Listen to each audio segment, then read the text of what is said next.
एक गांव में किशन नाम का एक गरीब आदमी रहता था। वो बहुत मेहनती था, पर उसके पास कोई काम नहीं था। वो काम की तलाश में इधर उधर भटकता रहता। उसको कहीं कहीं दिन काम नहीं मिलता था, इसलिए उसके घर में बहुत तंगी थी। एक दिन किशन की बीवी चूल्हे के पास बैठी थी। चूल्हे पर किशन की बीवी ने एक बर्तन रख रखा था और नीचे से आग जलाती जा रही थी। और किशन का एक बेटा भी था, वो भी 2 दिन से भूखा था। किशन की बीवी अपने बेटे को कहती जाती, बेटा, मैं खाना बना रही हूं, थोड़ी देर तुम सो जाओ, जब तक खाना बना लूंगी। पर उस बर्तन में कोई खाना नहीं बन रहा था, उसमें सिर्फ पानी ही उबल रहा था। पर वो अपने बेटे को दिलासा दे रही थी ताकि उसका बेटा सो जाए। किशन की बीवी आग जलाती हुई जाती और बेटे से कहती जाती है, बस बेटा, खाना बनने वाला है, तुम सो जाओ। उतने में ही उस लड़के को नींद आ जाती है। किशन वहीं बैठा बैठा अपनी बीवी बच्चे को देख रहा था। उसकी आंखों में एक अजब सी बेबसी थी। वो जैसे अपने आप से कह रहा हो कि मैं कितना मजबूर हूं जो अपने बीवी बच्चों का पेट भी नहीं भर सकता। किशन यही सोचता सोचता गांव की तरफ चला आया और काम धंधा ढूंढने लगा ताकि वो अपने बीवी बच्चों के लिए शाम को खाने के लिए कुछ ले जाए जो 2 दिन से भूखे थे। वो चलते चलते एक मिठाई वाले की दुकान पर पहुंचा और कहने लगा, बाबूजी, कोई मेरे लिए काम हो तो मुझे बताओ, मैं काम करना चाहता हूं, मेरे पास कोई काम नहीं है। मिठाई वाला बोला, तुम काम कहीं और तलाश करो, मेरे पास भी कोई काम नहीं है।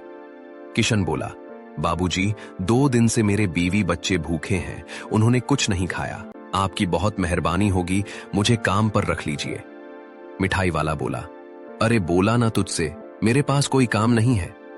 किशन फिर बोला, बाबूजी, मैंने भी 2 दिन से कुछ नहीं खाया, आपकी बहुत मेहरबानी होगी, मुझे काम पर रख लीजिए। मिठाई वाला बोला, अरे क्या जबरदस्ती गले पड़ रहा है, बोला ना एक बार मेरे पास कोई काम नहीं है, तू जा यहां से, कई और देख काम।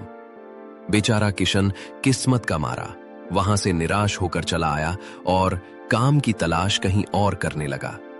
उसकी आंखों ने अजब सी बेबसी थी। वो चलते चलते एक बाजार में पहुंचा।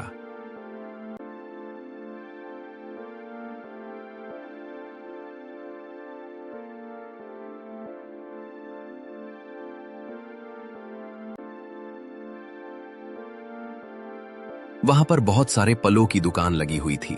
उसने एक दुकान पर जाकर कहा, बाबूजी, मेरे बीवी बच्चे 2 दिन से भूखे हैं और मैंने भी कुछ नहीं खाया, 2 दिन से मेरे पास कोई काम नहीं है, आपकी बड़ी मेहरबानी होगी, मुझे काम पर रख लीजिए। किशन की बात सुनकर दुकान वाला बोला, अरे भैया, मेरे पास ही कोई काम नहीं है, मैं तुम्हें कहां से काम पर रखूं, तुम कहीं और देखो काम। बेचारा किशन निराश होकर अपनी किस्मत को कोसते हुए वहां से चला गया।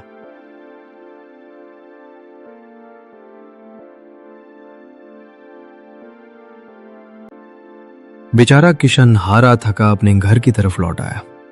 घर पे उसके बीवी बचा किशन का बेसब्री से इंतजार कर रहे थे कि कब किशन आए और कब हम खाना खाए। किशन जब अपने घर पे आया तो उसकी बीवी अपने बच्चे से कह रही थी कि बेटा, थोड़ी सी देर की बात है, अभी तुम्हारे पापा आएंगे और बहुत सारा खाना लेके आएंगे। पर किशन किस्मत का मारा उसे आज भी कोई काम नहीं मिला था और ना ही वो कोई खाना लाया था।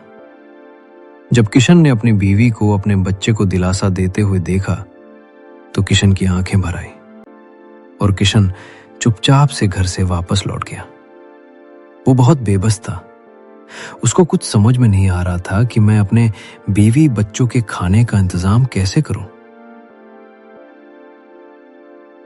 वो ये सोचता सोचता एक तालाब के किनारे जा बैठा और वहां पर बैठा बैठा रोने लगा। तभी उसे तालाब में से एक जिन बाहर निकला और किशन से कहने लगा, ऐ किस्मत के मारे आदमी, क्यों रो रहा है, क्या दिक्कत है तुझे? जिन की बात सुनकर किशन बोला, मेरे बीवी बच्चे 2 दिन से भूखे हैं, उन्होंने कुछ नहीं खाया और मेरा आज भी कोई काम नहीं लगा। मेरे पास पैसे भी नहीं हैं जिससे मैं अपने बीवी बच्चे के खाने के लिए कुछ ले जाऊं। न जाने उनकी क्या हालत हो रही होगी। वो घर पे मेरा बेसब्री से खाने का इंतजार कर रहे होंगे। किशन की बात सुनकर जिन भी उदास हो गया। जिन कुछ देर सोचने के बाद बोला, ऐ किस्मत के मारे आदमी, मैं तेरी मदद कर सकता हूं। जिन की बात सुनकर किशन बोला, भाई आजकल इंसान इंसान की मदद नहीं करता, तो तुम मेरी क्या मदद करोगे? किशन की बात सुनकर जिन बोला, हर चीज एक जैसी नहीं होती। अब मेरी बात गौर से सुन। उसके बाद किशन जिन की बात गौर से सुनने लगा। जिन बोला, यहां से मिलो दूर एक बहुत बड़ा हरा भरा पेड़ है जिसके नीचे खजाना दबा हुआ है। तो ऐसा कर, वहां पे जा और उस खजाने को ले आ। जिन की बात सुनकर किशन बोला, आपका बहुत बहुत शुक्रिया, लेकिन मैं उसे खजाने तक पहुंचूंगा कैसे? मुझे कुछ बताइए, कुछ निशानियां बताइए ताकि मैं उस खजाने तक पहुंच सकूं। किशन की बात सुनकर जिन बोला, यहां से कुछ मील दूर जाने के बाद में एक बहुत बड़ा तालाब आएगा। जिस तालाब के किनारे एक पेड़ होगा, उसे पेड़ के आसपास एक बाज परिंदा रहता है। जब वो पेड़ मिल जाए तो तुम उस तरफ चले जाना जिस तरफ सूरज डूबता है।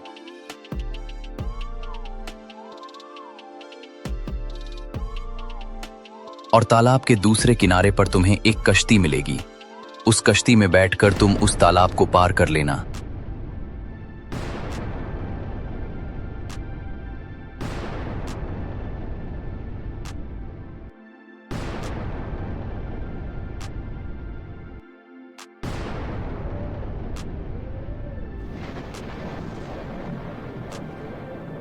तालाब पार करने के बाद में एक रास्ता आएगा जो बड़ा ही भयानक है।